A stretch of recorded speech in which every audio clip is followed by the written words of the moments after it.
on this Friday night, fighting to escape Russia's clutches. Ukraine's bid to join the EU gains momentum. We want them to live with us the European dream. What the organization now wants from the war-torn nation. Women out of the office and hoping to keep it that way. There's a high level of burnout. Their battle for a better work-life balance. Feeling the heat. We need to take precautions about the climate change. Predictions of the summer ahead. And shooting star. These are memories for a lifetime. The pride and joy of Vaughan, Ontario joins an elite club in the NBA. Global National with Donna Friesen. Reporting tonight, Farah Nasser. Good evening to you, and thank you for joining us. It has been a contentious issue for years, but today, the European Union finally gave its blessing for Ukraine and its neighbor, Moldova, to become candidates to join the bloc. 4 days after Russian troops invaded in February, Ukraine's president asked to urgently join the European Union. Just 4 days later, Moldova, which shares a border with Ukraine, also applied. Now, nearly 4 months later, the EU's recommendation is a significant step, but it is only the first in a process that usually takes years, and membership isn't guaranteed. As Jackson Proskow explains in our top story tonight, the recommendation is a symbolic boost to Ukraine as it struggles to push back Russia. Each day brings fresh horrors to Ukraine. This was the aftermath of a missile strike on a building sheltering civilians. While near Kyiv, war crimes investigators explored new evidence of alleged Russian atrocities. You've got all the hallmarks of a chain of command from the ground crimes to Putin himself. It all serves to strengthen Western resolve to do more. Yes, Ukraine should be welcomed as a candidate country. In Brussels, the EU took the next big step, moving Ukraine and Moldova to the status of candidate countries, further distancing them from Russia's orbit. We all know that Ukrainians are ready to die for the European perspective. We want them to live with us the European dream. It's not the fast track Ukraine had hoped for. First, the EU wants the besieged nation to take action on corruption and oligarchs. Full membership will require unanimous approval of members and could be years, perhaps a decade away. Yet on the streets of Kyiv, there is relief. It will simply give a signal to Russia that we are part of the European family and we will not be with them, she says. Vladimir Putin's immediate response? Defiance. The European Union has completely lost its political sovereignty, he said, warning the world will never return to its pre-war normal. In a sign of that new normal, British Prime Minister Boris Johnson paid a second surprise visit to Kyiv, assuring President Volodymyr Zelensky of support for the long haul. We are with you to give you the strategic endurance that you will need. As the war nears a stalemate, it's clear Ukraine faces an arduous journey, both to repel Russia's invasion and earn the status and protection it desires in the West. Jackson Proskow, Global News.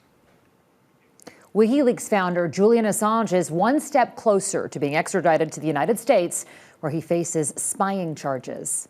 The British government has approved the order, which is a major turning point in the decade-long saga. It was sparked by the 2010 publication of almost 500,000 U.S. military documents relating to the wars in Iraq and Afghanistan. Assange is facing trial on 17 charges of espionage and 1 charge of computer misuse. WikiLeaks says it will appeal the decision. Supporters of Assange say he was acting as a journalist and is entitled to freedom of speech under the First Amendment. A retired priest is facing a charge of indecent assault in connection with a decades-long investigation into a former Manitoba residential school. RCMP say 92-year-old Arthur Moss was arrested and charged yesterday. He's accused of assaulting a 10-year-old girl more than 50 years ago at the Fort Alexander residential school just north of Winnipeg. Police say the woman came forward in 2010 with her claim and has stood firm in speaking out about what happened to her. This arrest is a culmination of a decade of work by RCMP investigators who would not have been able to bring this to a conclusion without the incredible bravery of the victims and witnesses who were willing to relive past trauma and speak about what took place. More than 80 investigators worked on the case, contacting more than 700 people across North America in a search for witnesses and victims. The investigation's finished, but if any other potential victims come forward, police will follow up. Moss is scheduled to appear in court next month. And a 24-hour crisis line is available to support residential school survivors. It's toll-free, and you can speak in confidence. The number is 1-800-721-0066. The head of Canada's most influential First Nations organization is facing questions about her leadership following allegations of harassment and bullying. Assembly of First Nations National Chief Roseanne Archibald says she welcomes an investigation, and in fact, she wants it to go even further by looking into conduct at the AFN itself. In a statement, Archibald says she has been undermined, discredited, and attacked in her efforts to clean up the AFN, which she accused of mounting smear campaigns against her. She says an investigation will help identify the toxicity within the organization and bring about healing and a cultural shift that is critically needed. In the U.S., kids under 5 are one step closer to getting a first dose of the COVID-19 vaccine. Today, the U.S. Food and Drug Administration authorized the shots for infants and preschoolers, which means vaccinations could begin next week. Roughly 18 million kids in the U.S. are eligible. It's been about a year and a half since vaccines first became available to adults in the United States. The Centers for Disease Control and Prevention is expected to give its approval this weekend. Canada's National Advisory Committee on Immunizations, or NACI, has largely followed the U.S. FDA in COVID vaccine approvals. Flexible working arrangements have been a lifeline to women, especially mothers, during the pandemic, as they balance home and work responsibilities. And the change has led to a shift. A new survey shows nearly half of Canadian women would rather quit their jobs than go into the office 5 days a week. As Heather Yourex-West explains, advocates say the results should be a wake-up call for employers and government. For most of her career as an oncology nurse, Joanne Neweduk has worked on the front lines at Calgary's Tom Baker Cancer Centre. But recently, the mother of 5 decided to make a change. Over the last couple of years, there's been some life changes and the pandemic and a bit of soul searching. Craving more flexibility for her life and her family, Neweduk has cut back on her hours as a nurse, focusing instead on work with a local women's group, a position that allows her to work from home. And I really love that flexibility of working from home and running events, still keeping my finger in the pot as a nurse, and so working casual, just 1-2 days a week. There's a high level of burnout, and again, with all those increased responsibilities at home, I think women are really feeling it. A new survey conducted by the Prosperity Project has found that since the pandemic, the number of women employed full-time has declined. But among those who are working, the research found that 73% would prefer to work from home all or most of the time, with a quarter of respondents saying doing so would help them better balance their household responsibilities, a number that rose to more than 60% among those with children under 12 and women who were a visible minority. And almost half, 45%, indicated that they would quit their job if they were asked to return to the office 5 days a week. The good news is that since the pandemic and with a tight labor market, work from home and hybrid work arrangements are becoming the norm. But I think it's also important to remember that these flexible models, hybrid models, supports for women to work, gender diverse people to work, don't apply to all sectors. Especially those caregiving jobs the world needed most during the pandemic, sectors that rely on often racialized women and continue to offer lower pay. The gender pay gaps are increasing, the income gaps are increasing, and they're still affecting marginalized women and racialized women and women with disabilities heavily. A call to action for more support and creative solutions during this period of recovery. Heather Yourex-West, Global News, Calgary. Monkeypox cases are growing worldwide, but even as health officials say the risk to the public is still low, a new survey finds the disease has Canadians concerned. Ipsos polling done exclusively for Global News finds more than half of Canadians, 55%, have concerns about the spread of monkeypox in our country. However, 2/3 say they are confident Canadian officials are working quickly enough to contain it. Now, as we saw with COVID, scientists are learning more every day about the spread. Jamie Mauracher has the latest on what you need to know about the virus, and a warning, some may find the images disturbing. I was hearing about monkeypox for weeks before there were any confirmed cases in Canada. Toronto bathhouse clerk Graham Lamb says the tight-knit community he works in was quick to react, educating patrons and offering vaccines. Bathhouse workers and bathhouse customers are being really proactive in taking some of the steps that are available to us. In Ontario, there have been 21 confirmed cases of the virus. Alberta has seen 4, while BC has recorded 2. The majority, 141, have been in Quebec. All the patients are men. The most precautionary thing to do to protect against transmission is to be isolated until all your scabs have healed and fallen off and your skin is beginning to reform underneath. This means missing weeks of work. For some, that leave is unpaid. In a letter to Canada's health minister, 48 community groups called for financial assistance for those impacted. The World Health Organization, meantime, is preparing to hold an emergency meeting on the virus next week. Still, experts say catching monkeypox, which happens through close, prolonged personal contact, isn't as easy as contracting COVID-19. The level of risk, let's say compared to Omicron, is very, very small. The average person will unlikely be exposed to monkeypox. Lamb says preemptive protection will continue to be paramount.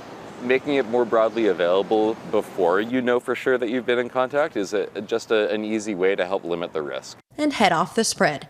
Jamie Mauracher, Global News, Toronto. Rising temperatures and rising anxiety. Coming up, the worries about what's in the forecast for this summer. Everest Base Camp is going to be moved lower down the world's highest mountain. Nepal's government says global warming and a growing human footprint are making the current site too dangerous and unstable. The camp is located on the Khumbu Glacier, which at 5,300 meters is now melting. And climbers say crevices are appearing while they sleep. To avoid any fatal accidents, the new camp will be set up 200 to 400 meters lower. And what Nepal is experiencing is part of the larger issue affecting every living thing on Earth, the changing climate. Extreme weather is irreversibly altering parts of the world. In just the past 24 hours, parts of Canada have faced intense lightning, flooding, and extreme heat. Now, parts of the Northern Hemisphere are seeing more dangerously high temperatures. And as Abigail Beeman reports, not everyone is prepared. Marathon runners in Winnipeg are gearing up for a potentially risky race with temperatures expected to be 12 degrees higher than normal. I am not happy about that. It's going to be a slow day. Just going to have to pace myself out. Whether it's 36 or 10 degrees, I'm going to run anyways. I was told there was one guy giving out beer, so I'll probably skip that one.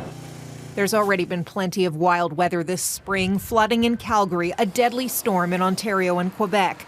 We're nearing the one-year anniversary of the heat dome in British Columbia, which killed 619 people. I think we've learned that access to cool and clean indoor air has to be a human right.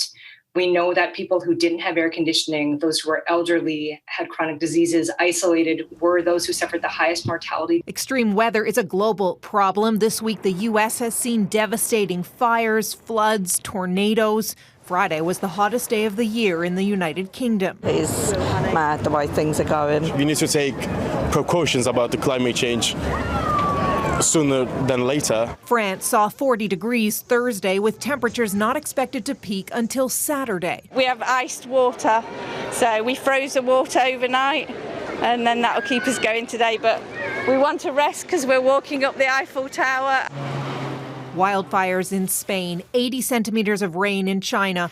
Flash flooding killed 16 people in India. We used to think this thing occurred in Bangladesh and Botswana and Bolivia. Well, it's occurring in Burlington and Brandon and and Burnaby. With summer just around the corner, Dave Phillips says we should brace for a hotter than normal season at home. And while he doesn't think it will be as dangerously record-breaking as last year, we shouldn't forget. Dress rehearsal of what we're going to see more years in the future. It may be another 10 or 15 years before we see a scorcher of an episode that we saw last year, but it won't be the last one. With more AC only burning more fossil fuels, Phillips calls it an ugly circuit.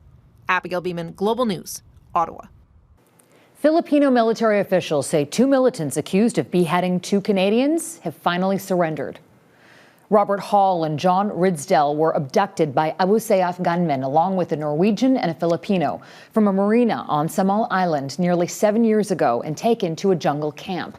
Hall and Ridsdale were later beheaded after the deadline for ransom payment passed. 2 other hostages were eventually freed. At the time, Prime Minister Justin Trudeau said he was horrified by the killings, but he affirmed Canada's refusal to pay ransoms. It's believed the same militants are also responsible for the 2017 beheading of a German tourist. WestJet rerouting just ahead, the potential impacts as the airline focuses on the West. The Liberals have tabled a bill seeking to eliminate self-induced extreme intoxication as a legal defense for violent crimes. Bill C-28 would create new language in the criminal code to cover a person who commits a violent crime while extremely intoxicated by drugs.